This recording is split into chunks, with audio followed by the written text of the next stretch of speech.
Το γκριζάρισμα των μαλλιών είναι ένα συνηθισμένο αισθητικό ζήτημα τόσο για τους άνδρες όσο και τις γυναίκες.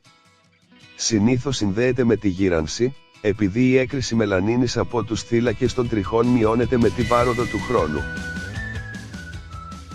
Αυτό κάνει τα μαλλιά να χάνουν το φυσικό τους χρώμα.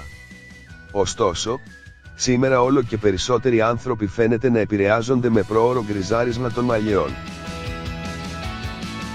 Για την αντιμετώπιση αυτού του ζητήματος, το οποίο μπορεί να υπονομεύσει σοβαρά την αυτοεκτίμηση κάποιου, οι περισσότεροι άνθρωποι στρέφονται προς τις εμπορικές βαφές μαλλιών.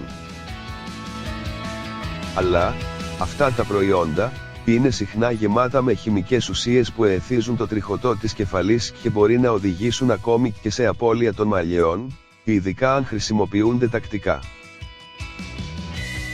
Από την άλλη πλευρά, υπάρχουν μια σειρά από φυσικές συνταγές που είναι εξαιρετικά αποτελεσματικές στην πρόληψη του πρόωρου γκριζαρίσματος.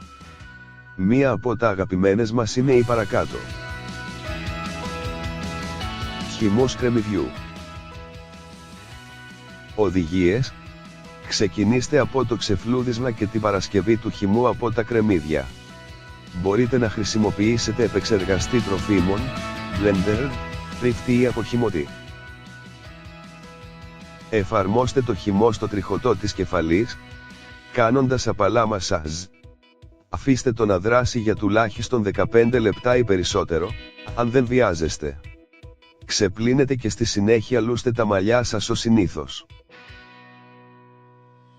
Ο χυμός κρεμμυδιού είναι πλούσιος στο ένζυμο καταλάσι και οι άνθρωποι τον χρησιμοποιούσαν για αιώνες ως τοπική θεραπεία για τα γκρίζα μαλλιά.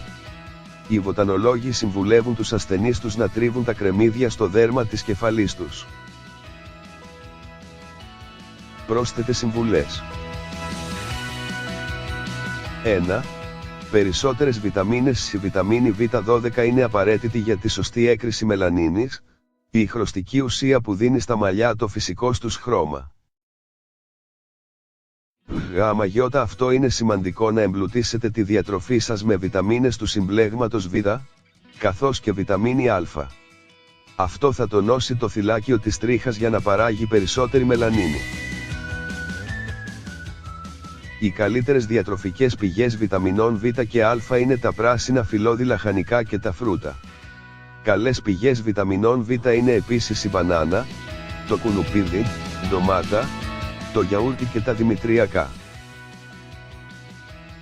Η βιταμίνη Β12 βρίσκεται στα γαλακτοκομικά προϊόντα, τα αυγά και το κρέας. 2. Χρήση χένα. Αντί να χρησιμοποιείτε χημικές εμπορικές βαφές, επιλέξτε χένα, η οποία είναι πολύ πιο ωφέλιμη. Απλώστε στα μαλλιά σας μία ώρα πριν τον ντους. Αυτό το φυσικό προϊόν για τα μαλλιά όχι μόνο αποκαθιστά το χρώμα των μαλλιών σας, αλλά τρέφει και τα θυλάκια τρίχας. 3. Τρόφιμα πλούσια σε ιώδιο. Το ιώδιο είναι ιδιαίτερα ευεργετικό για την πρόληψη του γκριζαρίσματος των μαλλιών. Βρίσκεται στα θαλασσινά, αλλά και στη μπανάνα και τα καρότα. Αντικαθιστώντας το συνηθισμένο επιτραπέζιο αλάτι με θαλασσινό που είναι πλούσιο σε ιώδιο, θα αυξήσετε την πρόσληψη ιωδίου σας. 4. Αποφύγετε το στρες και τον ανθυγιεινό τρόπο ζωής. Τελευταίο, αλλά όχι λιγότερο σημαντικό, η συνεχής έκθεση σε στρεσογόνες καταστάσεις και οι ανθυγιεινές συνήθειες μπορεί να συμβάλλουν σημαντικά στο πρόωρο γκριζάρισμα. Εξαλείψτε το άγχος και τις ανθυγιεινές συνήθειες, όπως η κατανάλωση αλκοόλ και το κάπνισμα. Ο διαλογισμός είναι μια αποτελεσματική μέθοδος για να απελευθερώσετε την ένταση και να χαλαρώσετε.